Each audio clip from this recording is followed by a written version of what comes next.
un souffle nouveau arrive. C'est ça qui va être mon thème tout de suite. Un souffle nouveau arrive. Alors, je vais de temps en temps demander des choses à votre voisin et je lui demanderai par exemple de vous dire à vous qu'un souffle nouveau arrive. Ne lui prenez pas mal, ce n'est pas sa faute, c'est moi qui lui aurais demandé. Alors, est-ce que vous pouvez dire au voisin, un souffle nouveau arrive? Voilà. Par contre, si vous avez un voisin qui, chaque fois que vous lui dites quelque chose, il n'ose pas vous regarder, levez la main, on va vous changer de voisin. OK? On va lire ensemble Ézéchiel. Ézéchiel chapitre 37, qui est un texte très connu. Ézéchiel chapitre 37. À partir du 1er jusqu'au 14e verset, je vais lire la version Ségon. La main de l'Éternel fut sur moi, et l'Éternel me transporta en esprit et me déposa dans les milieux d'une vallée remplie d'ossements. Il me fit passer auprès d'eux, tout autour, et voici, ils étaient fort nombreux, et à la surface de la vallée, et ils étaient complètement secs. Il me dit, fils de l'homme, ces eaux pourront-ils revivre? Je répondis, Seigneur, Éternel, tu le sais. Il me dit, prophétise sur ces eaux. Et dis-leur, ossements desséchés, écoutez la parole de l'Éternel. Ainsi parle le Seigneur, l'Éternel, à ces eaux. Voici, je vais faire entrer en vous un esprit et vous vivrez. Je vous donnerai des nerfs, je ferai croître sur vous de la chair. Je vous couvrirai de peau, je mettrai en vous un esprit et vous vivrez. Et vous saurez que je suis l'Éternel. Je prophétisais selon l'ordre que j'avais reçu. Et comme je prophétisais, il y eut un bruit. Et voici, il s'est fait un mouvement. Et les eaux s'approchèrent les uns des autres. Je regardais et voici, il leur vint des nerfs, la chair crue et la peau le couvrit par-dessus. Mais il n'y avait point en eux d'esprit. Il me dit, prophétise et parle à l'esprit. Prophétise, fils de l'homme, et dis à l'esprit. Ainsi parle le Seigneur, l'Éternel. Esprit, viens des quatre vents, souffle sur ces eaux et qu'ils revivent. Je prophétisais selon l'ordre qu'il m'avait donné. Et l'esprit entra en eux, et ils reprirent vie, et ils s'éteignent sur leurs pieds. C'était une armée nombreuse, très nombreuse. Il m'a dit, fils de l'homme, ces eaux, c'est toute la nation d'Israël. Voici, ils disent, nos eaux sont desséchées. Notre espérance est détruite. Nous sommes perdus. Prophétise donc et dis-leur, ainsi parle le Seigneur l'Éternel. Voici, j'ouvrirai vos sépulcres. Je vous ferai sortir de vos sépulcres, ô mon peuple, et je vous ramènerai dans le pays d'Israël. Et vous saurez que je suis l'Éternel. Et lorsque j'ouvrirai vos sépulcres et que je vous ferai sortir de vos sépulcres, ô mon peuple, je mettrai mon esprit en vous. Et vous vivrez. Je vous rétablirai dans votre pays et vous saurez que moi, l'Éternel, j'ai parlé et agi, dit l'Éternel. Frères et sœurs, un souffle nouveau dont je vais parler ici. Je le présenterai de plusieurs manières, mais je veux juste que vous puissiez vous rappeler que quand j'ai dit un souffle nouveau plusieurs fois, parce que je parle d'une vie renouvelée en qualité et en quantité. Une vie que Dieu donne de nouveau. Une longue, bonne vie. Une vie qui vaut bien de vivre. Je parle ici d'une nouvelle perspective envers Dieu et la mission qui nous est confiée. Que Dieu vous donne un état d'esprit différent vis-à-vis de lui et vis-à-vis de ce qu'il attend de vous. Mais aussi, je suis en train de parler d'une régénération, une création nouvelle en nous. Un souffle nouveau comme au premier jour où Dieu a soufflé dans l'homme et devint une âme vivante. Qu'un souffle nouveau qui nous régénère, qui nous donne une nouvelle vie. Je vais aussi parler d'une œuvre nouvelle de l'Esprit de Dieu en nous et à travers nous. Le Saint-Esprit veut faire quelque chose en nous. Le Saint-Esprit veut faire quelque chose à travers nous. Je vais aussi parler d'une forme d'énergie de vie renouvelée, une sorte de dynamique différente. Une force nouvelle, un goût nouveau, une passion nouvelle. Je vais aussi parler d'une résurrection, bien sûr. Une résurrection, un renouveau de la vie. Là où la mort avait régné pendant longtemps, a laissé ses empreintes. Je vais aussi parler en quelques mots, juste d'une restauration totale. Où tout est réparé, tout est arrangé. Dieu a ramené à la vie ce qui était mort. Alors, ce mot souffle qui apparaît ici dans mon thème apparaît aussi dans ce texte que je viens de lire. Ézéchiel. Le mot Ézéchiel, son nom signifie Dieu fortifie. Dieu donne la force, que Dieu fortifie. Vous verrez que dans la Bible, souvent, les hommes de la Bible sont nommés à dessein. Il y a soit autour de leur naissance, les circonstances autour de leur naissance poussent à nommer quelqu'un. Vous avez des noms comme Benoni, Benjamin, le fils de ma douleur, que son père change après, dit fils de ma droite, Ichabod. Les circonstances de la naissance. Ou alors vous avez la prédiction, une prophétie, quelque chose qui annonce la venue de cet enfant. Comment il sera? Comment on devra le nommer? Ou simplement un trait de caractère. On découvre finalement qu'un élément de caractère de cette personne se manifeste le plus durant toute sa vie. On commence à comprendre pourquoi on l'a nommé comme ça. Abigail dit, il est comme et son nom. Il parle de son mari qui s'appelait Nabal, qui veut dire fou. Alors, lorsqu'on a tendance comme ça, lorsqu'on fait une étude biblique, à vous rappeler que signifie le nom de cet auteur, c'est pour que vous puissiez voir que derrière le fait de le nommer, Dieu a un plan à travers ça. Sa vie lui-même est un message. Ézéchiel donc dit que Dieu fortifie. Et Ézéchiel lui-même est un message d'encouragement. Ézéchiel, si vous voulez savoir, n'était pas prophète à l'origine. Quoique finalement, il va se mettre à prophétiser pendant 22 ans pendant la période d'exil. Mais il n'était pas prophète à l'origine, lui. Il était juste sacrificateur et il servait à Jérusalem. Après, vous savez, l'histoire d'Israël, il y a deux royaumes qui se séparent. Il y a Juda et puis le reste d'Israël. Et puis, vous connaissez bien l'histoire. Je ne veux pas revenir derrière ça. Les Babyloniens viennent prendre. Il y avait le roi Joachim qui était là. Quand les Babyloniens viennent prendre, il le remplace par Sédécias. Mais lui aussi tente de se rebeller. Et pouf, les Babyloniens viennent, écrasent tout. C'est à ce moment-là que Ézéchiel ainsi que sa famille, sa femme, furent déportés en Babylone. Et c'est là-bas, en Babylone, que les seigneurs lui parlent. Il était en train d'attendre ses 30 ans pour pouvoir entrer à un autre degré de service sacerdotal, mais il n'y avait plus de temple. La passion qu'un sacrificateur a vis-à-vis du temple est telle que il est là-bas à Babylone, mais il a son regard tourné dans la direction d'Israël. Il s'est dit, oh Dieu, quand est-ce que nous rentrons là-bas? Et un jour, pendant qu'il était au bord de la mer, dans une ville qui s'appelle aujourd'hui, aujourd'hui on utilise ce nom, mais dans ce coin-là particulier, ça s'appelait Tel Aviv, le nom qu'Israël a repris aujourd'hui pour pouvoir nommer cette ville, la capitale. Il était là-bas, il était assis au bord de la mer, et le ciel s'est ouvert. Donc le livre d'Ézéchiel commence brusquement. J'étais là, et puis le ciel s'est ouvert. Pour parler d'Ézéchiel, d'ailleurs, vous allez remarquer que Ézéchiel, le mot Ézéchiel dans le livre d'Ézéchiel ne revient que 2 fois.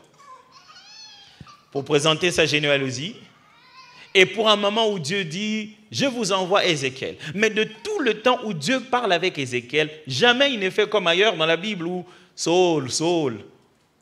Non.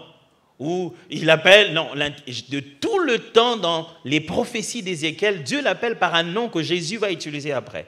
Fils de l'homme. Durant tout le temps de la prophétie, il l'appelle comme ça. Fils de l'homme, fais ceci. Fils de l'homme, fils de l'homme, fils de l'homme. Tu as envie de dire, mais tu ne connais pas mon nom ou... Mais il appelle tout le temps fils de l'homme, fils de l'homme, fils de l'homme. Ézéchiel, donc, est ce sacrificateur qui, ce jour-là dont je vous parle, bouf, est devenu prophète. Parce qu'en effet, on ne s'inscrit pas à devenir prophète.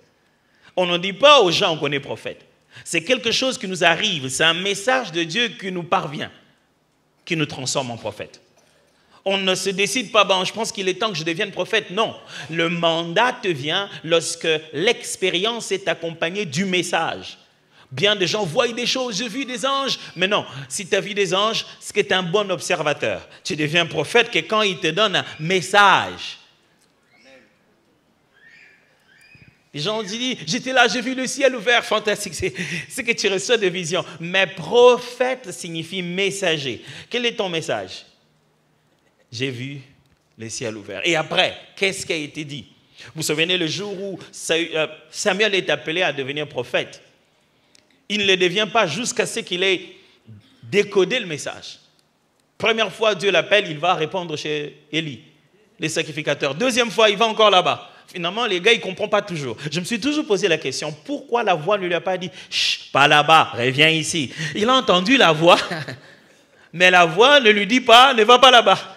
La voix le laisse partir. Il part 2 fois. À la 3e fois, il dit, bon, finalement, je crois que Dieu t'appelle. Si tu entends la voix, parle et dis, je suis là, ton serviteur, écoute. Et le matin, Élie savait que si l'enfant a entendu la voix, c'est qu'il a un message. C'est pourquoi il a fait jurer. Il a dit, tu dois me dire ce que Dieu t'a dit. Or, ce que Dieu lui avait dit, ce n'était pas bien pour Élie et sa famille. Mais il savait que cet enfant vient de recevoir un message, c'est ce qui qualifie en réalité l'office d'un prophète. Le livre d'Ézéchiel, mes amis, c'est rempli de visions bizarres. Vous entendrez ce mot souvent utilisé, tétramorphe. Vous avez déjà entendu ça? Non, hein? Donc, vous entendrez ce mot utilisé, tétramorphe. C'est des créatures à 4 têtes. C'est dans la Bible. Hein. Je ne vous fais pas un film d'horreur, là. C'est dans la Bible. Des créatures, chez Ézéchiel, il les présente comme des créatures à 4 têtes. Veau, n'est-ce pas, aigle, lion et une tête d'homme. Et que Jean va voir aussi dans l'Apocalypse, mais cette fois-ci, il en parle séparément comme 4 êtres vivants. Et c'est donc Ézéchiel qui est un peu le père, le point de départ de beaucoup de livres apocalyptiques où on écrit des visions bizarres. Ézéchiel, il voit, si, je vous assure, si vous voyez ce qu'Ézéchiel avait vu aujourd'hui, vous allez crier au nom de Jésus. Si j'osais même mettre ici, à l'écran, une tentative de simulation de la vision d'Ézéchiel, tout le monde n'aura pas envie de regarder. Parce que ça sera 4 roues qui se mélangent, qui tournent ensemble, et ces roues ont des yeux. Et à côté de ces roues, il y a des êtres dont les jambes ressemblent, droits comme les hommes, mais au bout comme des sabots de bœuf, et les têtes sont à 4 niveaux, et pendant qu'ils marchent, ils ne marchent pas dans différentes directions, et ils ont des ailes qui s'ouvrent, qui se rabattent et qui se touchent, et au-dessus d'eux comme un trône qu'ils sont en train de faire monter, et il y a un grand bruit qui vient avec. Si vous avez un songe comme ça, vous appelez direct le pasteur Jérémie. Pasteur, je n'ai pas bien dormi, les songes étaient bizarres. Mais c'était ça la vie de ce monsieur, 22 ans durant. Ézéchiel, s'il était membre de cette église, je suis sûr que le jour où vous voyez venir, c'est dit, celui-là, il faut le gérer, on ne sait jamais ce qu'il va faire. Imprévisible. Imaginez-vous, un jour, Dieu lui demande de faire un symbole fort pour montrer que c'est lui l'Éternel qui parle, de prendre une épée, de couper sa barbe et de couper ses cheveux. Et de commencer à les répartir, il a donné ça, tu gardes dans la poche, d'autres tu jettes. Un jour même, il lui a demandé, tu te mets là devant les gens, ok, tu fais un symbole d'Israël, là, assiégé, et puis toi, tu te lis, et tu dors d'un côté pendant 387 jours, pour représenter le nombre d'années. Et entre-temps, ce que tu manges, c'est quoi? Ce que tu mets, tu prends le pain, et tu le chauffes avec des excréments humains. Et là, franchement, il a dit, Seigneur, excréments, je n'ai rien mangé d'impur de toute ma vie. Dieu dit, ah, ok. Bon, tu vas prendre les excréments de veau, ça n'a pas changé grand-chose. Et comme ça, ce n'est pas chez lui à la maison, c'est là, à la place publique. Si je venais ici, un jour, moi, votre frère, ici, au parking, je laisse là. Et que tout le jour, vous venez là-bas pendant 387 jours en train de me voir assis. L'office, l'appel d'être prophète, ce n'est pas de la blague. Et rendre toute sa vie un symbole d'obéissance, ça peut choquer les opinions. il n'avait aucune chair ou prêcher. C'était sa vie qui était un message. Pourtant, il utilise tout le temps ce mot en hébreu, ruach. Ce mot ruach est traduit dans ce texte de 3 manières différentes. Il est traduit pour dire esprit, que ce soit avec un grand E ou un petit E. Il est aussi traduit, le même mot pour dire souffle, et le même mot pour dire encore vent. Par exemple, on dit que esprit demande à l'esprit de venir de 4 vents. Ça veut dire demande au ruach de venir de 4 ruach. Ok? Elle dit l'Éternel, l'esprit de l'Éternel fut sur moi. Le ruach de l'Éternel fut sur moi. L'Éternel dit, je soufflerai en vous, je vous donnerai un esprit. Je soufflerai en vous, je vous donnerai un ruach. Parce que dans la Bible, dans les langues bibliques, le mot esprit a justement ce sens, plusieurs significations à l'intérieur, parce que le mot littéralement veut dire souffle, des fois haleine seulement. Ça veut juste dire vent. Comme l'Éternel souffla le premier jour dans l'être humain, ce souffle qui a donné l'esprit, qui a donné le vent, qui a donné le souffle de vie, comme nous le disons. Je ne suis pas Ézéchiel, vous l'aurez constaté. Mais je suis sûr qu'un souffle nouveau arrive. J'aimerais dire à quelqu'un ce matin, un souffle nouveau arrive dans ta vie. Un souffle nouveau arrive dans ta famille. Un souffle nouveau arrive dans ton mariage. Un souffle nouveau arrive dans ta vie de prière. Un souffle nouveau arrive dans cette église. Un souffle nouveau arrive dans ce pays, le Canada, dans cette province de Québec. Un souffle nouveau arrive réellement. Vous n'avez pas besoin que je puisse me lier pour que vous puissiez croire à ce message. Vous n'avez pas besoin que j'aie des nourritures bizarres ou que je me fasse couper les cheveux. Mais je peux vous le dire avec la garantie de mon cœur que l'esprit qui a annoncé ce message est le même qu'il annonce aujourd'hui. Un souffle nouveau arrive. Avez-vous déjà fait quelque part, avez-vous déjà couru, même fait du sport? À un moment, vous sentez que vous êtes vraiment fatigué. Et du coup, vous vous retrouvez que vous avez résisté. Et vous avez même fini avec plus d'énergie que vous ne pensiez en avoir. Vous avez ce qu'on appelle en sport un second souffle. Vous ne pensiez pas que vous pouvez aller chercher si loin au-dedans de vous. J'aimerais dire à quelqu'un qui a l'impression de suffoquer, un souffle nouveau arrive. L'Éternel va te donner un souffle nouveau qui ne vient pas de tes poumons, qui ne vient pas de tes épargnes, qui ne vient pas de tes connaissances. Mais l'Esprit de l'Éternel te donnera la force pour finir chaque course avec excellence. Quelqu'un qui a l'impression de suffoquer chez lui, de suffoquer dans son mariage, de suffoquer là où il se trouve. Tu as l'impression que ça ne va plus. J'ai besoin d'air. Un souffle nouveau arrive. Mais c'est aussi parce que Dieu a prévu un plan différent. Il veut donner de l'énergie, la dynamique. Il veut nous faire passer à autre chose. Quand un souffle nouveau arrive, c'est qu'on passe à de nouvelles choses. On passe à autre étape. Et je le crois sincèrement, l'Éternel est sur le point de faire passer cette église. L'Éternel est sur le point de faire passer ta vie individuellement à quelque chose que tu n'as jamais vécu avant. Vous savez, quand nous approchons de Dieu, nous avons tendance à lui demander de répéter seulement les choses que nous connaissons. On commence à devenir si à l'aise avec ce qu'on a déjà vécu. Pourtant, la Bible dit, invoque-moi, je te répondrai. Je te montrerai des choses cachées, celles que tu ne connais pas. L'aventure avec Dieu, c'est toujours vers l'inconnu. Je ne connais pas l'inconnu, mais je peux vous dire que l'inconnu arrive. Je ne sais pas ce qui va se passer, mais je suis sûr que quelque chose va se passer. Quelque chose va se passer dans ta vie de prière. Quelque chose va se passer dans ta sanctification. Quelque chose va se passer dans ta maturité. Quelque chose va se passer dans ta relation avec Dieu. Quelque chose va se passer chez toi, dans la famille, qui sera une raison de lever la main, de témoigner, de dire « Dieu est passé par ici ».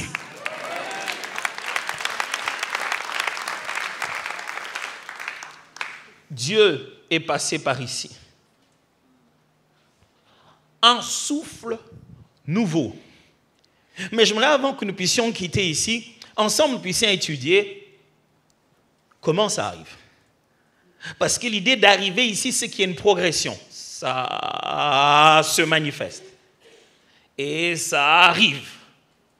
J'aimerais rapidement avec vous étudier quelques étapes qui ont précédé cela.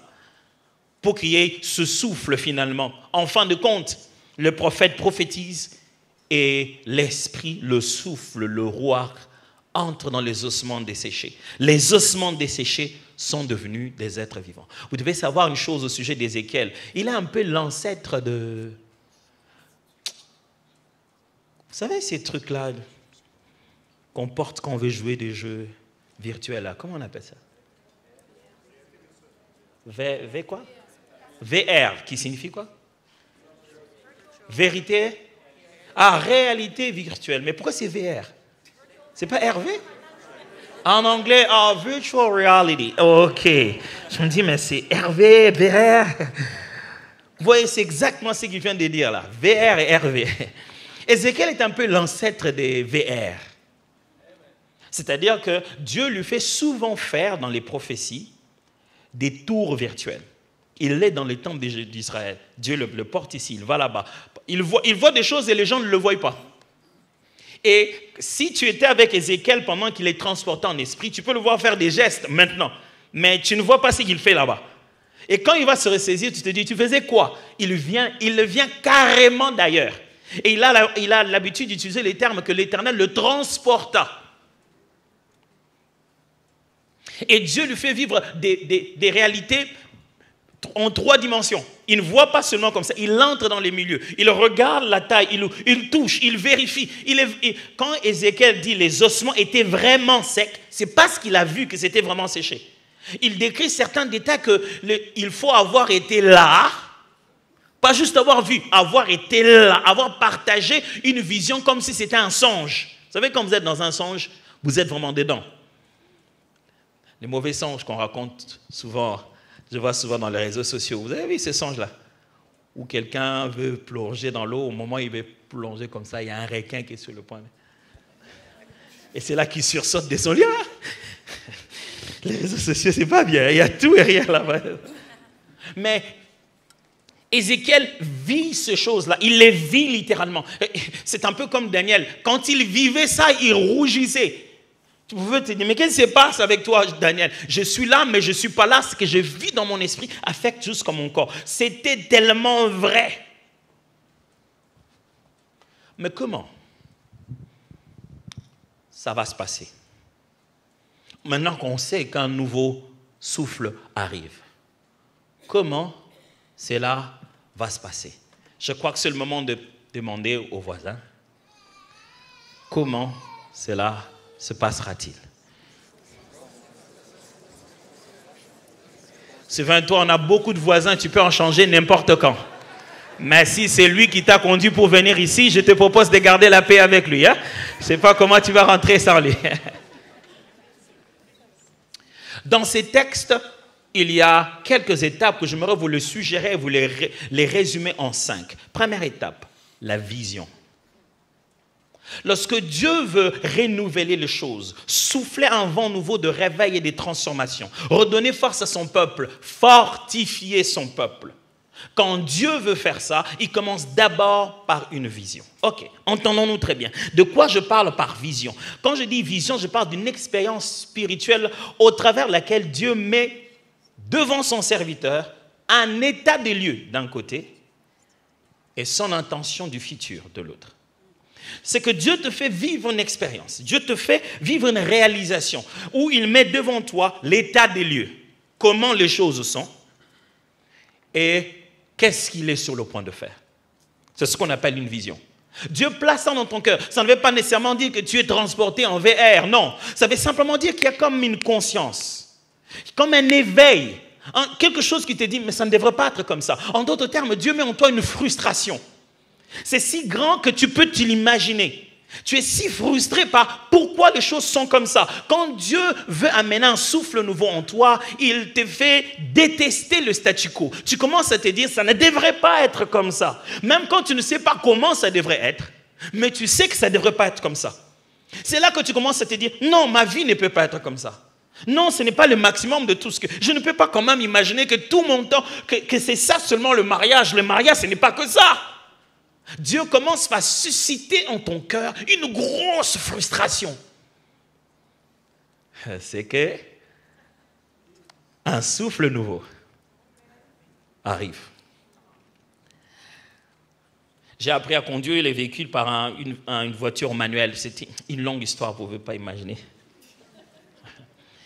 À la place là où il y avait le levier, vous savez, le levier, il y a toujours un truc au-dessus, mais le mien n'était plus. La personne qui m'a prêté cette voiture m'avait déjà prévenu qu'il faut mettre un mouchoir dessus et avec ses deux mains, passer la vitesse. C'était pas facile. Et il m'avait dit une chose. J'ai dit, comment je sais que c'est le moment de passer la voiture? Il dit, quand tu sens le son du moteur changer. Passer à... J'ai dit, mais ça s'énerve. Il dit, justement. Pour passer à la prochaine vitesse, Dieu doit te faire énerver. Y a-t-il quelqu'un qui est nerveux de sa situation? Il s'est dit, ça ne devait pas être comme ça. On dirait que... Ah non, ce que tu sens là, ce n'est pas du burn-out. Ce que tu sens, c'est l'appel de l'esprit qui te dit, hey, il n'y a pas que ça comme vie. Il n'y a pas que ça comme miracle. Il n'y a pas que ça comme chant. Il n'y a pas que ça comme relation. Tu ne peux pas te limiter ici. Passe à une autre vitesse. Même s'il faut utiliser tes deux mains, je prie, passe à une autre vitesse. C'est quand cette vision est claire en toi, où tu sais ce qui dérange, et tu sais comment ça aurait pu être demain. Dieu prend Ézéchiel et lui montre, et dit, tu vois, tout commence par cette vision. Tu vois ça, c'est quoi? Des ossements desséchés. Alors, fils de l'homme, est-ce que tu crois que ça peut revivre? Et j'aime la sagesse d'Ézéchiel, il dit, Seigneur, tu le sais, ça me rappelle un peu Pierre, quand Jésus lui demande, Pierre, m'aimes-tu? Je t'aime. Deuxième fois, m'aimes-tu? Je t'aime. Troisième fois, il dit, ces trucs, ça commence à devenir bizarre. Où est le piège? Il dit, mais c'est toi qui sais tout, tu sais que je t'aime. En réalité, dans le grec, il ne répond pas avec les mêmes mots. Chaque fois, Jésus lui demande, est-ce que tu m'agapao? Et lui dit chaque fois, Seigneur, tu sais que je te philéo.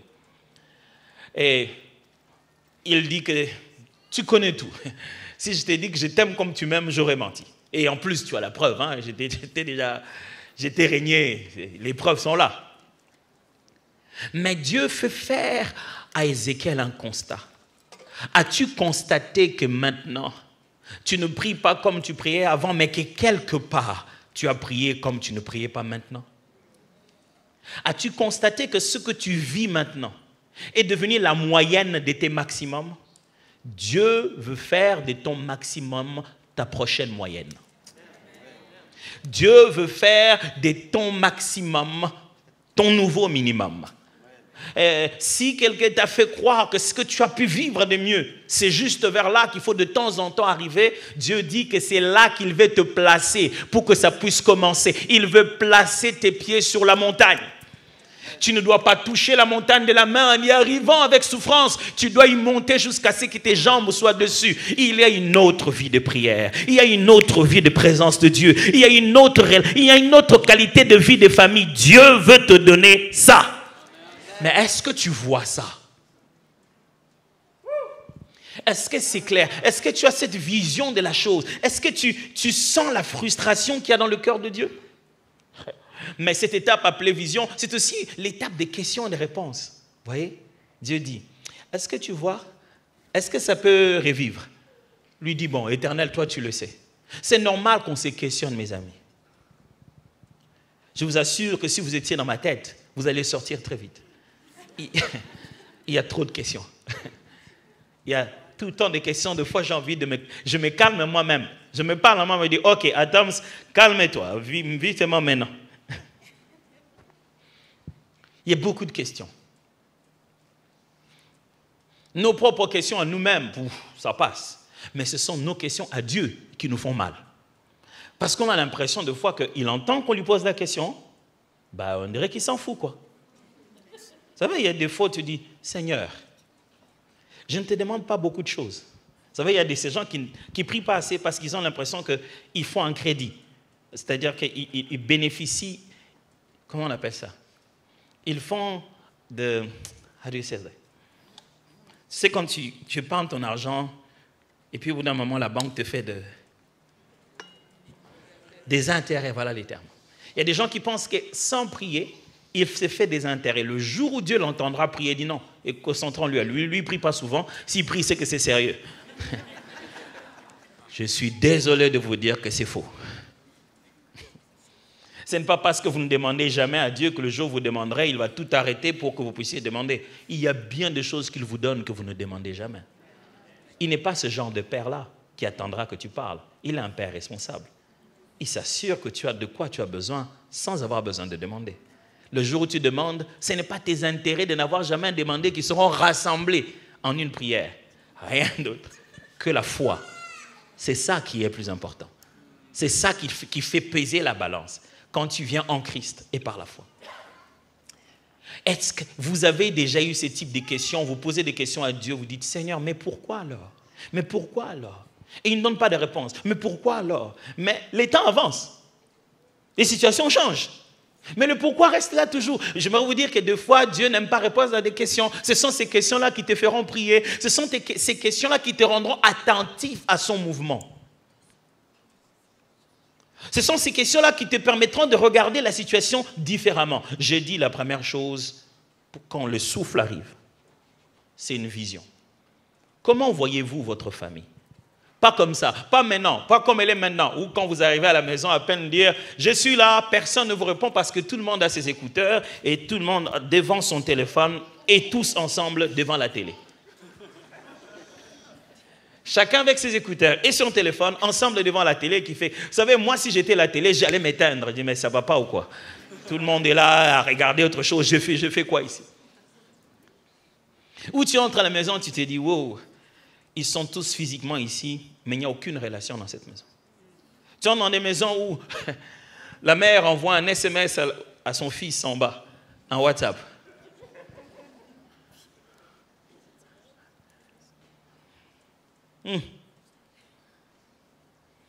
Ne devenons pas esclaves des moyens de communication qui ont été faits pour d'autres buts. Ce n'est pas la famille qui a été faite pour WhatsApp. C'est WhatsApp qui a été fait pour la famille. C'est comme ça que Jésus parlait quand il veut remettre les choses dans l'ordre. Ce n'est pas l'homme qui a été créé pour le sabbat. C'est le sabbat qui a été créé pour l'homme. Laissez les choses dans leur priorité. À quoi ressemble votre famille? À quoi ressemble ce pays? À quoi ressemble cette vie? À quoi ressemble cette église? Mon ami a dit tout à l'heure, il y a tellement d'absents. Quand vous venez ici, vous voyez quoi? Quand moi je viens ici, je vois tout le jour, chaque fois, une rivière, un lieu où les gens vont se désaltérer, un lieu où les gens vont se remplir. Vous savez, si vous n'avez rien avec vous pour porter de l'eau dans le désert, vous vous rassurez que quand vous buvez, vous êtes plein après. Parce que vous allez marcher avec la plénitude dont vous avez fait le plein dans votre corps et dans votre estomac. Mais quelle est votre vision? Mais la deuxième des choses qui arrive quand le souffle doit venir, c'est la parole de l'Éternel. Non seulement qu'il lui montre, il lui donne une vision claire d'où il doit être, comment les choses vont devenir. Après, on lui donne la parole de l'Éternel. Il dit, la parole de l'Éternel me fut adressée en ce mot. La parole de l'Éternel, c'est le message de Dieu dans lequel il te donne l'ordre à exécuter. Et comment le faire? Ça ne va pas en famille, il y a ceci, cela, mais qu'est-ce que tu as entendu comme prédication en semaine? Quel est le message? Qu'est-ce que Dieu a dit jusqu'ici? Vous savez, vous pouvez poser des questions à Dieu sur une chose, il ne répond pas, mais ça ne l'empêche pas de parler d'autre chose. Dieu, il est comme ça. Tu es là, mais Seigneur, tu sais, j'ai des problèmes. Il dit, bon, ok, à 12h, j'aimerais que tu pries. Il dit, et l'affaire de mon problème, là, il répète encore, à 12h, je veux que tu pries. Et tu insistes, et il insiste aussi. À 12h, je veux que tu pries. Et tu dis, mais donc tu ne m'entends pas.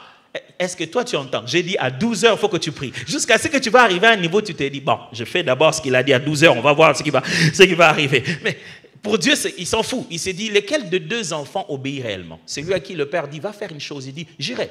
Et puis il ne le fait pas. Ou celui à qui le père dit, va faire une chose, il dit, non, je n'irai pas. Après, qui se répand et qui va le faire. Et dit, lesquels de deux sont obéissants? Quand l'Éternel nous envoie sa parole, même si elle ne ressemble à rien à nos circonstances, Mais c'est ça la révélation dont on a besoin.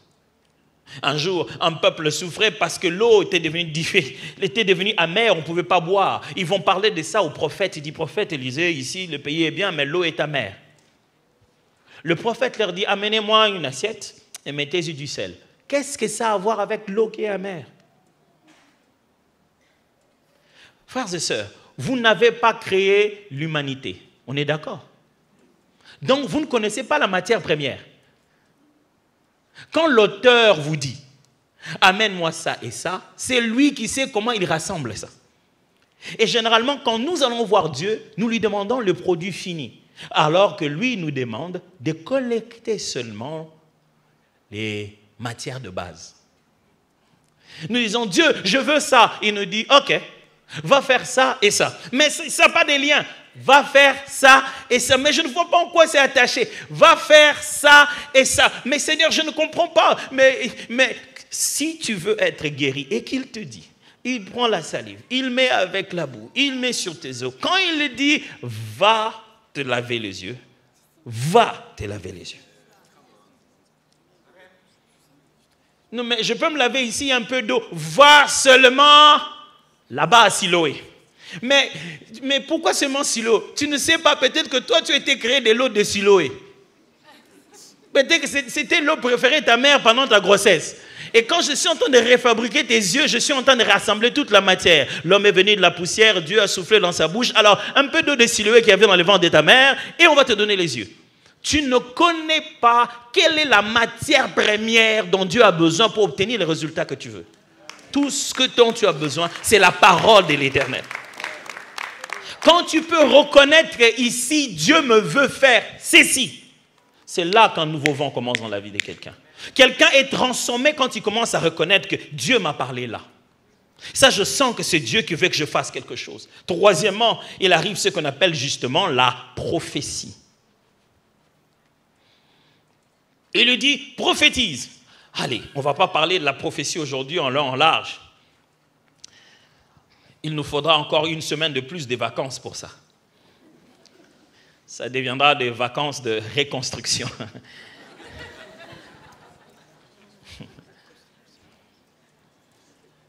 Mais ici, l'Éternel donne la parole au prophète. Il lui donne la parole, mais il lui donne de prophétiser. La parole que tu reçois de Dieu n'est pas une prophétie. C'est celle que tu vas dire au peuple qui est une prophétie. Alors il lui dit prophétise. Et j'aimerais que vous puissiez remarquer ici que dans le mot prophétie pour Ézéchiel, ce sont deux choses. C'est premièrement une déclaration vis-à-vis des ossements et deuxièmement une invocation vis-à-vis du Saint-Esprit. Il lui demande de prophétiser en deux temps. Il dit prophétise et dis à ses os. Après il va lui dire prophétise et dis à l'esprit. Lorsque Dieu se prépare à mener un vent nouveau, sachez qu'un vent prophétique va commencer à venir. Toujours. Même si vous n'avez pas compris vos songes, vous en aurez. Même si vous n'avez pas saisi tout ce que Dieu dit, quelqu'un vous dira, je sens que Dieu veut. Dieu amènera un climat prophétique autour de vous. Quand vous voyez ça, ça veut dire qu'un vent nouveau arrive. Avez-vous eu l'impression que quelqu'un qui parle à la télé vous parle à vous? Et juste au moment où il dit, je vous parle à vous, vous dites... C'est là que vous vous tournez vers la cuisine. Il dit, même si vous êtes dans la cuisine, il dit, oh. Mais c'est quoi cette affaire? Je ne sais pas ce que vous êtes en train de faire maintenant dans la cuisine. C'est là que vous prenez votre cuillère pour malaxer. Il dit, que vous soyez en train de cuire ou de malaxer. On dit, mais finalement, ce gars, qu'est-ce qu'il a avec moi? J'arrête un peu. Qu'est-ce qu'il veut me dire? Mais j'aimerais vous dire, mes frères, avant que l'esprit ne puisse complètement faire une œuvre de restauration en vous, il souffle d'abord un vent prophétique. Toujours. Il fait une sorte d'éveil sur le langage divin plutôt, mais vous donne aussi la possibilité d'apprendre à parler la parole de Dieu. Parce qu'ici, il lui dit, parle aux ossements et parle à l'esprit. Je prie plus que jamais dans cette église et dans ta vie personnelle, tu as une grande soif du Saint-Esprit. Il dit, parle à l'esprit, Dieu dit, viens, et viens des quatre vents. J'aime ça. Il dit, souffle de partout. Frères et sœurs, le souffle nouveau que je vous annonce va souffler de partout. Ça va souffler dans votre santé, ça va souffler dans votre famille, ça va souffler dans vos finances, ça va souffler dans vos dons spirituels, ça va souffler dans l'assemblée, ça va souffler dans la procédure, ça va souffler des problèmes bancaires, ça viendra de partout.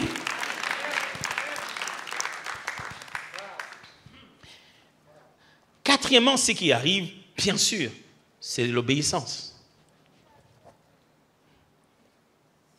Mes amis, toute la folie de la foi est dans l'obéissance à Dieu. C'est pour cette raison qu'on appelle ceux-là, en particulier Abraham, notre père dans la foi. Hébreu le dit clairement, c'est par la foi qu'Abraham, voilà, il a accepté d'aller à un endroit où il ne le connaît pas. Abraham est reconnu comme père de la foi à cause de cette folie, où on lui dit un bon matin, va tuer ton enfant, il est prêt à aller tuer son enfant. J'ai toujours voulu savoir qu'est-ce qu'il a dit à Sarah avant de quitter avec l'enfant. Est-ce qu'il avait dit à sa femme, tiens chérie, je voulais te dire, dernièrement j'avais eu une... tiens, je ne sais pas comment te dire, les femmes savent quand le mari ne sait pas comment dire. C'est là, elles disent rien aussi, elles deviennent plus... Vas-y, parle. Les dames, il ne faut pas encore dire vas-y, parle, ça nous stresse. Il n'y a rien de stressant quand ta femme te dit, j'aimerais qu'on parle. Tu te dis, hey, on va parler de quoi, Seigneur? Hey. Jusqu'au jour, un ami m'a dit, dès que ta femme te dit, chérie, j'aimerais qu'on parle, dis-lui, moi aussi, je voulais qu'on parle. C'est là qu'elle va te dire, toi d'abord. Elle dit, ah non, toi d'abord.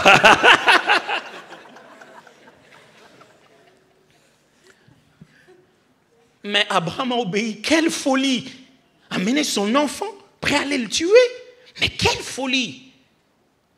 L'obéissance, mes amis, c'est le seul moyen de vivre autre chose avec Dieu.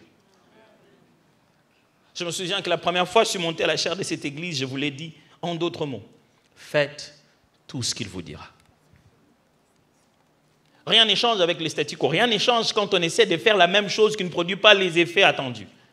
Écoutez seulement ce que le Seigneur dit. C'est ce qu'on appelle marcher selon l'esprit. Quand un homme reçoit une révélation prophétique, sa volonté ne disparaît pas. Vous verrez ça dans la Bible. Quand Dieu parle à un prophète, la volonté du prophète ne disparaît pas. Le prophète résiste deux fois. Vous avez Jonas, vous avez Ananias, vous avez des gens qui discutent un peu avec Dieu. Dieu lui dit, fais ceci. Il dit, mais Seigneur, moi, je ne pense pas que cet homme-là, il est en train de tuer des chrétiens. Moi, je vais... Ce n'est pas automatique. Si Dieu veut que je le fasse, qu'il me le fasse faire. Ça ne fonctionne pas comme ça. Dieu voudra que tu, volontairement, en ressentant la peur, le risque, volontairement, tu te repositionnes autrement. L'exemple que tout à l'heure, Michael a donné sur cette femme qui a accepté de commencer à donner, volontairement. Ça fait trembler, mais c'est de l'obéissance. Je ne vous dis pas combien de fois dans ma vie j'ai tremblé en obéissant. Et j'étais très sûr, très calme, mais rien en moi n'était calme. L'homme intérieur sautait, s'agitait, je vais partir. Mais j'étais là dans cette réunion calme jusqu'au moment où je dois parler. En me disant que ce que je vais dire va aller en contre-courant. Mais je dois le dire. Je me souviens, on avait une réunion de crise terrible. On était en train de parler, il y avait des choses, des stratégies. C'était une réunion de crise terrible. Et moi, je n'étais même pas le pasteur principal à l'époque. Mais j'ai une parole de Dieu, très claire, et qui était précis, qui était datée dans le temps. Ça devait se passer à tel moment. Vous savez, il semblerait que la plupart des gens qui ont donné des messages sur la fin du monde en donnant une date, se sont rassurés qu'ils donnent une date qui sera après leur mort. Comme ça, personne ne peut vérifier de son vivant que ce n'est pas arrivé. Donc il dit, le monde va se détruire en 2021. À ce moment-là, il a déjà 82 ans quand il dit ça. Et il dit ça en 1940. Alors, il ne sera plus là. Mais je savais que je disais quelque chose qui doit se passer dans 4 jours.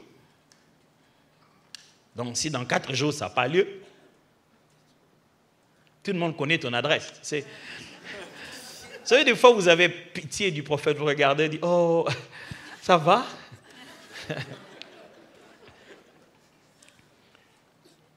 Mais tu ne verras rien de nouveau de Dieu si tu ne sais pas prendre le risque d'obéir. Et enfin, c'est là que vient l'accomplissement.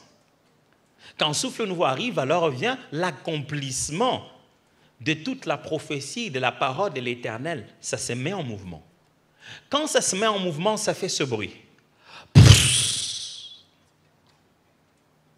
Vous ne me croyez pas? Regardez. Premièrement, le prophète dit, dès qu'il a parlé, il y a eu d'abord un bruit bruit, comme B, bruit. Le bruit, c'est quoi? Dans l'accomplissement du moment où le souffle arrive, ça commence par un bruit. Qu'est-ce que la Bible comprend par un bruit? Un bruit, c'est un moment, c'est un langage non clair, mais qui est un signe suffisamment rassurant que la promesse est en action. C'est le moment où tu sais, mais tu ne sais pas comment dire ça aux gens que tu sais. Dieu t'a dit non, mais tu sens quoi? Je ne sais pas, mais j'ai l'impression que quelque chose est sur le point de se faire. C'est un langage, mais qui n'est pas clairement intelligible, mais une sensation, une garantie que les choses sont en mouvement. Je sens que quelque chose est en train de se passer. Vous ne savez pas, je ne sais pas, mais je ne sais pas si vous avez remarqué, mais quand je viens dans cette église tout le jour, j'ai l'impression qu'il y a un bruit. Il y a quelque chose qui est sur le point de se passer ici à Plénitude. Qu'est-ce que Dieu a dit? Je n'ai pas entendu, j'ai juste entendu un bruit. Un bruit, c'est le moment où tu as une perception, mais que tu ne sais pas articuler. Tu ressens qu'il y a des choses qui sont en mouvement. La Bible dit, quand il a prophétisé, il y a un bruit. Ça me rappelle le bruit qu'il y a eu le jour où le Saint-Esprit est descendu pour la première fois. Bruit d'abord.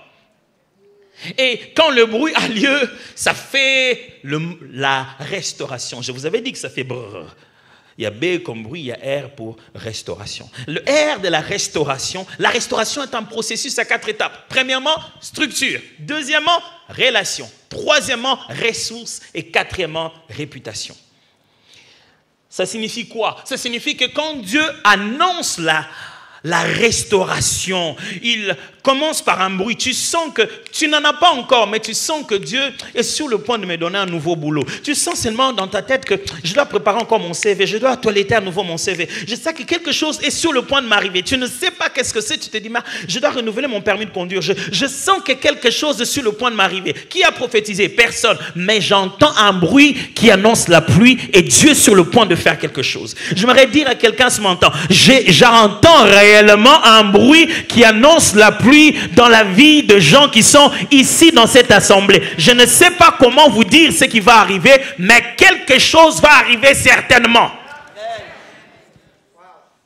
Et après ce bruit, il y a donc la restauration. Quand la restauration a lieu, elle a lieu à 4 étapes et le prophète appelle ça les nerfs, la chair, la peau. La première étape était le squelette qui s'est mis ensemble. La première étape commence là. La Bible dit, après le bruit, le squelette se rassemble, c'est la structuration. Chaque fois que Dieu veut vous envoyer un vent nouveau, il demande d'abord d'organiser et d'ordonner. Quand Dieu commence à mettre les éléments en place, mettre chaque chose là où ça doit être, ça signifie qu'une visitation va arriver, n'est-ce pas? Le jour où vous savez que vous allez recevoir des gens à la maison, qu'est-ce que vous faites? Je me rappelle une fois, je suis allé dans une famille qui a voulu me recevoir, je vais là-bas, ok, j'arrive, je sens que tout le monde était agité, on avait tout préparé, c'était vraiment de l'ordre. Mais je crois qu'ils ont oublié que la porte de leur toilette avait quelques soucis. Et malheureusement, j'ai demandé de me soulager. Et quand je suis parti, je les ai entendus se dire entre eux, « Hé, la porte !» Je ne savais pas que j'étais bloqué en fait. Il y a un jeu avec cette porte-là, et ils vivent là-bas, ils savent ce que c'est. Donc ils savent que quand il faut sortir, il faut tourner comme ça. Moi, je ne savais pas. Donc j'étais bloqué dans les toilettes et je ne le savais pas jusqu'à ce que j'ai entendu une forme d'agitation dehors qui disait, la porte de la toilette, il faut que quelqu'un reste là-bas. Quand il veut sortir, que quelqu'un ouvre par dehors. On doit t'ouvrir que par dehors. De l'extérieur. On sait bien que quand on a un invité, on doit mettre un peu d'ordre. Chaque fois que tu attends une visitation de Dieu, il faut restructurer les choses. Il faut organiser les choses. Il dit, remettez la structure en place. Et deuxièmement, il dit, je vais aussi donner des relations. Quand Dieu rafraîchit les relations entre les gens, remet les connexions en ordre, fait que les relations deviennent pures et sincères, c'est qu'il y a une visitation qui arrive. C'est là qu'il y a place des nerfs. Je prie Dieu qu'en quittant ici, tu fasses la paix avec quelqu'un que tu n'as pas appelé il y a très longtemps. Dis-lui, il faut qu'on se parle parce que bientôt, Dieu est sur le point de me visiter. Parlons-nous maintenant. Je prépare mon terrain à une visitation glorieuse. Après, la Bible dit, vient la chair qui est cette partie qui a pour but de protéger et de maintenir toute la structure en place, les ressources. Quand Dieu est sur le point de souffler quelque chose de nouveau, il vous donnera de nouveaux moyens. Il vous donnera des nouvelles ressources, de nouvelles entrées. Enfin, la réputation, sur le moment, il fait porter une nouvelle peau. Quand Dieu veut faire des choses nouvelles, il fera qu'on parle de vous autrement. La finalité de son action changera votre réputation parce que la réputation de Dieu dépend du nom qu'il va porter. S'il veut se faire porter le nom de Dieu d'Abraham, imaginez la réputation d'Abraham. C'est pourquoi il dit à Abraham, je rendrai ton nom grand. En rendant le nom d'Abraham grand, il est en train de rendre son propre nom connu. C'est alors, enfin, que vient le souffle. Tout est fait. Les ossements ont pris chair. Tout est là. Mais il n'y a pas de vie. Dieu dit au prophète, tu vois? Oui. Il dit alors, prophétise. Parle à l'esprit. Demande à l'esprit de souffler et de venir de 4 vents. Frères et sœurs, il y a bien de choses que nous pouvons faire avec notre intelligence, avec notre force, avec nos compétences, nos relations.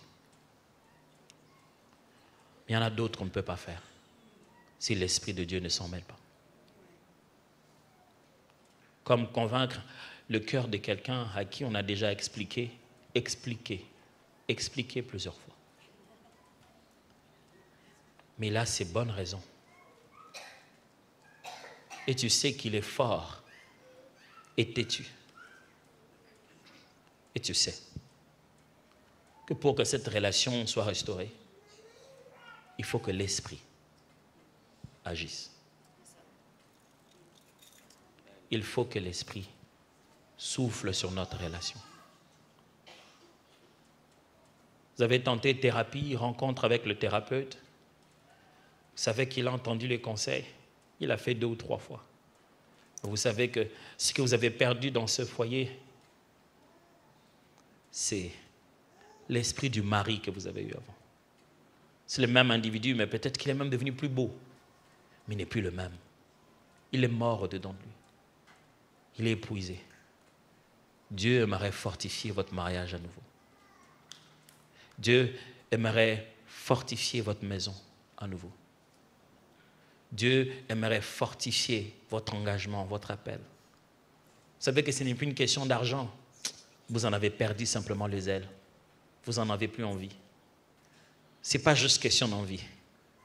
C'est que dans votre cœur, vous avez besoin de recevoir un autre coup de force. Être dynamisé. Et le jour où le Saint-Esprit devait venir sur tout le monde, Jésus a fait une promesse claire. Il a dit, alors vous recevrez une dynamite, une puissance. C'est ça le terme en grec. Ça va exploser. Vous recevrez une décharge. Ce n'est pas lui la décharge, mais lui vous fera cette décharge. Vous recevrez une décharge. Je prie ce matin qu'en sortant d'ici, vous soyez chargés à bloc comme jamais vous n'avez été.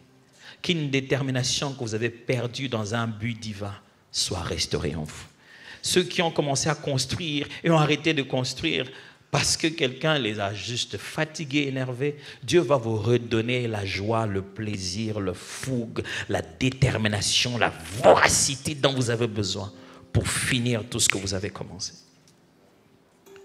Tous ceux qui sont quelque part, qui ont arrêté en chemin, le Seigneur va vous donner le souffle nécessaire pour finir cette course. Celui qui a commencé cette œuvre avec vous l'amènera jusqu'au bout. Mais j'annonce aussi,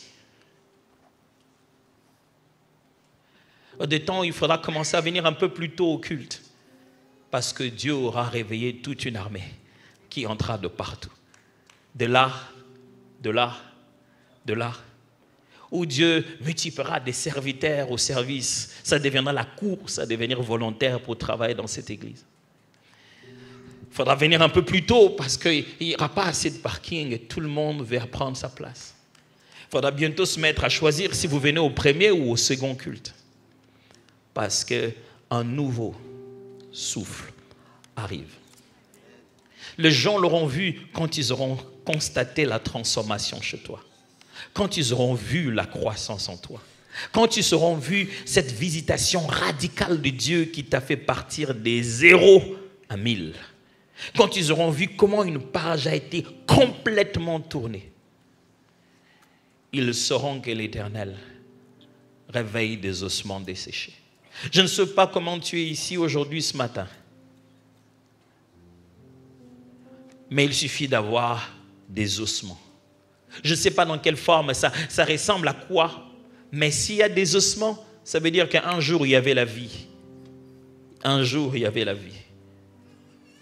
Et Dieu peut travailler avec les restes.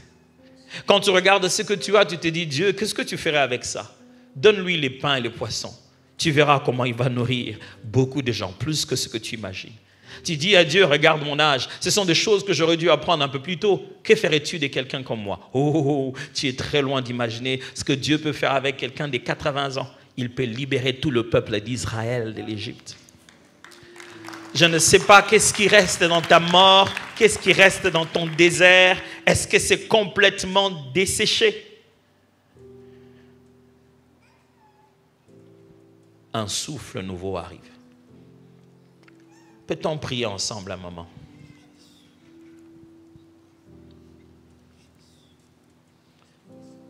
Je ne sais pas quelle est l'étape qui a le plus attiré ton attention. Est-ce la vision, la frustration intérieure?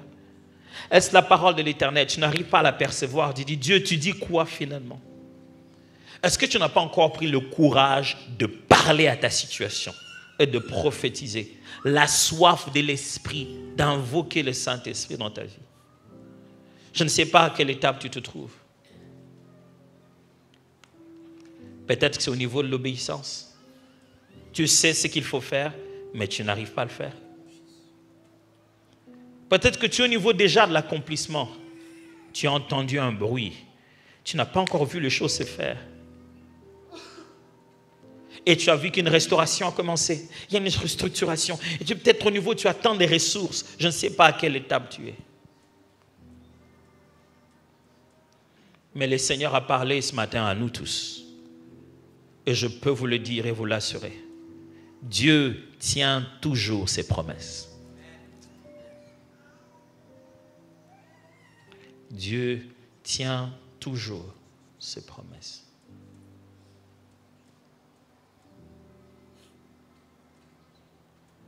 Alors je m'ai compris qu'on dise à Dieu, je veux le souffle.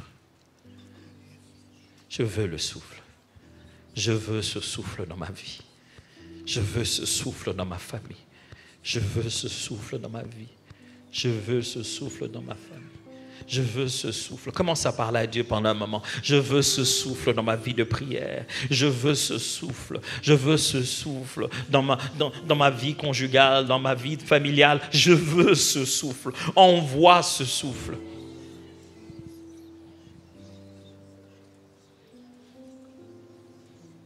Commençons à parler. Continue à parler à Dieu. Comme quelqu'un qui veut vraiment, passionnément, qui réclame passionnément. Je veux ce souffle. Je veux ce souffle.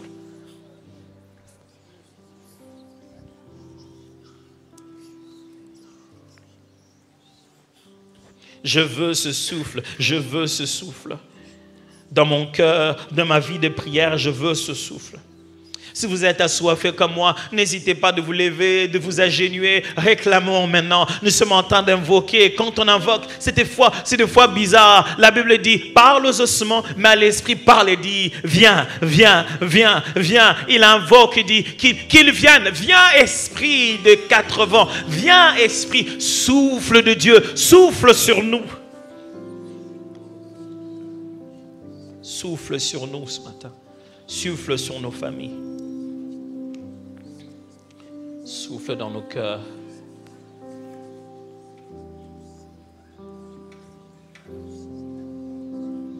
Souffle dans nos vies. Souffle dans ton église. Souffle dans nos couples, dans nos foyers. Souffle dans les projets. Esprit de vie, de réparation et de restauration. Souffle. Souffle parmi nous.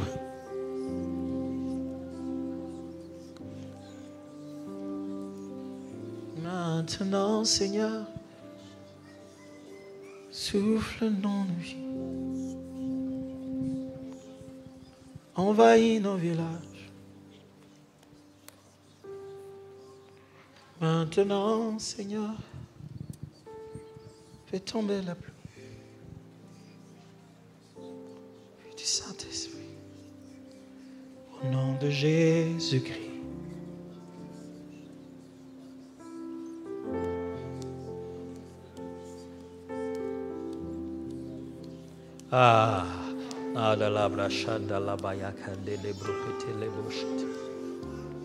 Ce matin, Dieu est en train de briser un cœur qui était devenu si solide, qui a tellement souffert, mais qui est devenu si solide et devenu imperméable pour se protéger, Dieu dit, tu ne te protèges pas, tu te fais du mal, laisse-moi te rafraîchir. Un cœur asséché complètement à cause des blessures et des déceptions. Dieu dit, tu te fais du mal, laisse-moi te rafraîchir, laisse-moi t'arroser, laisse-moi t'arroser.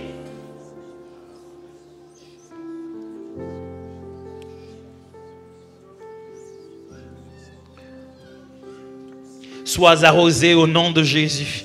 Que Dieu bande les blessures dans ton cœur. Les déceptions que les hommes ont causées, Dieu peut les fixer. Les hommes peuvent couper l'oreille, Jésus peut le remettre en place. Sois rafraîchi ce matin au nom de Jésus. Tu ne rentreras pas lourd avec cette grosse pierre dans ton cœur. Le Seigneur te donne un cœur de chair. L'Éternel corrige ce que les hommes ont mal fait. L'Éternel justifie là où les hommes n'avaient pas de mots. L'Éternel te donne un cœur nouveau.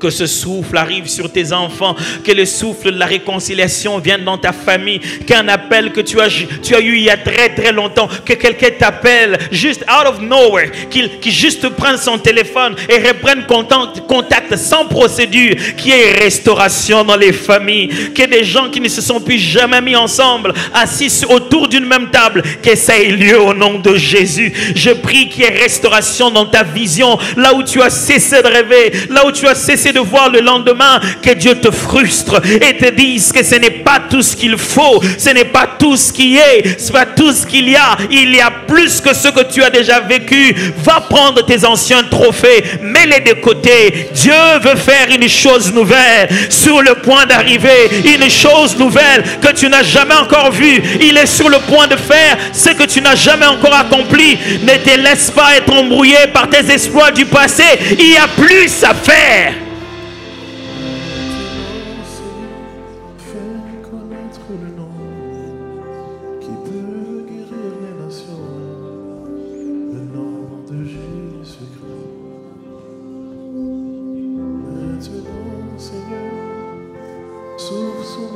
Je parle aux ossements desséchés. Ossements desséchés, écoutez-moi. Ossements desséchés, écoutez-moi. Ossements desséchés dans la santé. Ossements desséchés dans les finances. Ossements desséchés dans les relations familiales. Ossements desséchés dans le goût de la vie et la vision de l'existence. Ossements desséchés, écoutez-moi. Ossements desséchés dans la vie de l'église, dans les départements et dans les services, dans les talents, dans la créativité, dans les idées fraîches. Ossements desséchés, écoutez-moi. L'Éternel vous donne des nerfs, l'Éternel vous donne la peau, l'Éternel vous donne la chair, et l'Éternel met sur vous son esprit. Revivez maintenant au nom de Jésus. Revivez maintenant au nom de Jésus. Ossements desséchés des charismes de l'esprit, des dons de l'esprit et des capacités surnaturelles. Les yeux qui sont devenus desséchés, les cœurs qui sont devenus desséchés, incapables d'entendre la voix de Dieu, confusion dans la perception du langage de Dieu. Écoutez-moi, ossements desséchés, reprenez vie au nom de Jésus.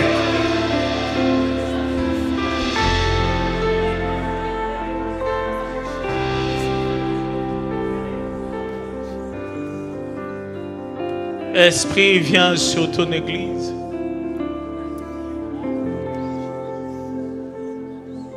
Esprit, viens sur nos familles. Puis-je vous recommander de lever légèrement les mains? Je vais faire ma dernière prière. Juste légèrement les mains. Oui, merci. Esprit, viens sur ton église.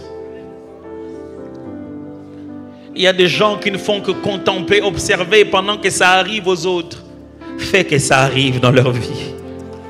Cette relation passionnante avec Dieu. Cette dimension de l'esprit, cette soif de l'esprit. Il y a ceux qui réclament que leur langue soit déliée et qu'ils parlent en d'autres langues. Je prie, Saint-Esprit, accorde-le maintenant. Recevez cela au nom de Jésus. Recevez cela au nom de Jésus. Recevez les visitations divines. Recevez les visitations divines. Recevez les visitations du Saint-Esprit. Que l'Esprit de Dieu se montre à toi. Que la visitation de Dieu ait lieu dans ton esprit. Que le Saint-Esprit te donne une autre fougue. Qu'une révélation précise de lui vienne dans ton cœur. Saint-Esprit, Saint-Esprit. Je prie que ton atmosphère devienne prophétique, que le langage de Dieu ne soit plus inconnu, ni à tes oreilles, ni à tes yeux, ni à ta perception, que tu reconnaisses la pensée de Dieu pour toi dans une prédication, dans une méditation, que le langage de Dieu te vienne clair, que tu ne doutes plus et que tu saches que Dieu m'a parlé là et que tu reconnaisses de quelle manière Dieu te parle à toi et quels sont les ordres qu'il te donne.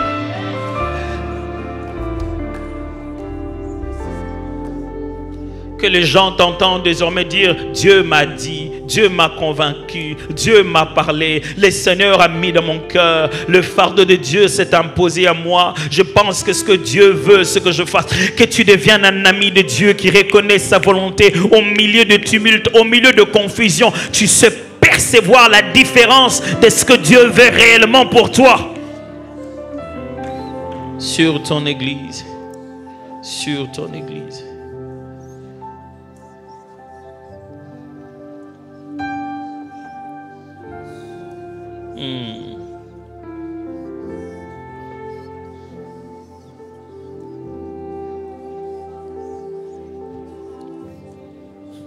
Je vais laisser en train de réparer les qualités des sommeils.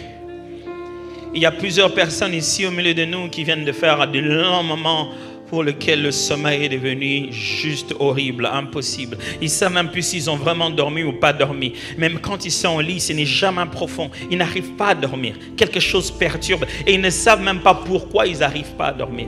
Je prie sur toi une restauration totale aujourd'hui au nom de Jésus.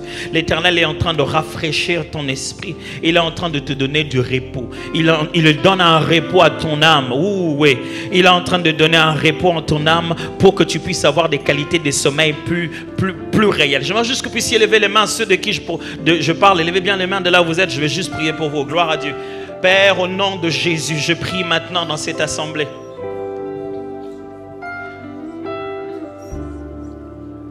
Tu es leur repos. Je le déclare. Ils dormiront comme des enfants, comme des bébés. Leur esprit ne sera plus agité au nom de Jésus. Quand ils iront dormir à partir de ce soir, leurs sommeils seront des sommeils de paix et des sommeils de réparation. Satan, tu ne peux plus continuer à prendre la qualité de leur vie. Tu ne peux plus continuer à leur voler jusque la qualité de leur sommeil. Au nom de Jésus-Christ de Nazareth, reçois la réparation et la restauration de cela maintenant. Au nom puissant de Jésus. Reçois réparation et restauration. Une qualité de sommeil mieux que aucun médicament n'aurait jamais pu te donner cette paix. Ça vient dans ton esprit, ça vient dans ton corps, ça vient dans tout ton système et Dieu répare ton être.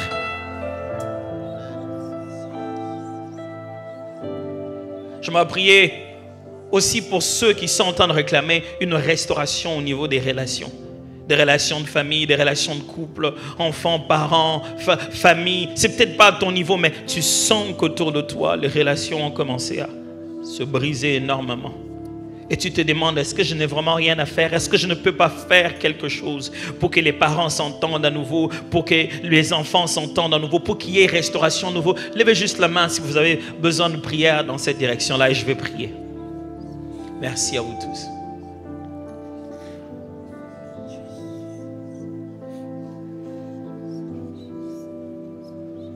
J'appelle de 4 vents l'esprit de la réconciliation, par qui on a été réconcilié avec le Père, qui vient colmater les brèches, réparer les endroits où c'est abîmé.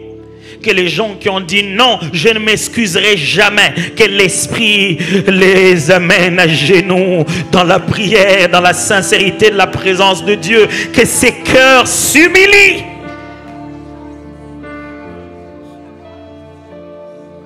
Et qu'il y ait des réparations, qu'il y ait des rétablissements, qu'il y ait des contacts. Seigneur, je prie au niveau des couples, au niveau des familles, parents, enfants, amis, cousins, au niveau des relations de travail, au niveau des collaborateurs, au niveau des équipes, là où les relations sont devenues sèches.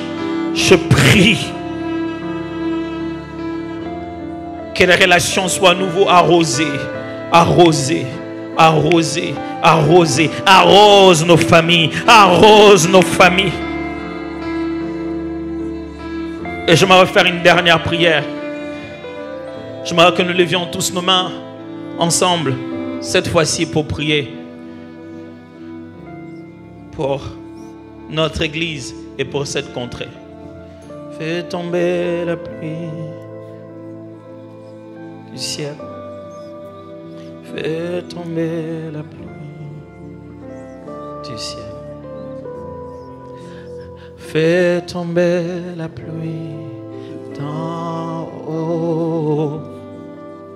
Fais tomber la pluie du ciel. Fais tomber la pluie d'en haut. Fais tomber la pluie du ciel. Fais tomber la pluie, oui, fais tomber la pluie d'en haut. Fais tomber la pluie du ciel. Oui, oui, fais tomber la pluie d'en haut. Fais tomber la pluie du ciel. Sur Granby, Seigneur, fais tomber la pluie d'en haut. Fais tomber la pluie du ciel. Ici au Canada, Jésus, fais tomber la pluie d'en haut. Oui, fais tomber la pluie du ciel. Dans les rues, Jésus, fais tomber la pluie d'en haut. Chaque mercredi, Seigneur, fais tomber la pluie du ciel. Nous voilà dans les rues, Jésus, fais tomber la pluie d'en haut. Oh oui, fais tomber la pluie du ciel. Et chaque dimanche en ces lieux, Seigneur, fais tomber la pluie d'en haut. Nous te supplions, Jésus, fais tomber la pluie du ciel. Et sur nos enfants, Jésus, fais tomber la pluie d'en haut. Oh oui, fais tomber la pluie du ciel. Sur l'équipe de louange, Jésus, fais tomber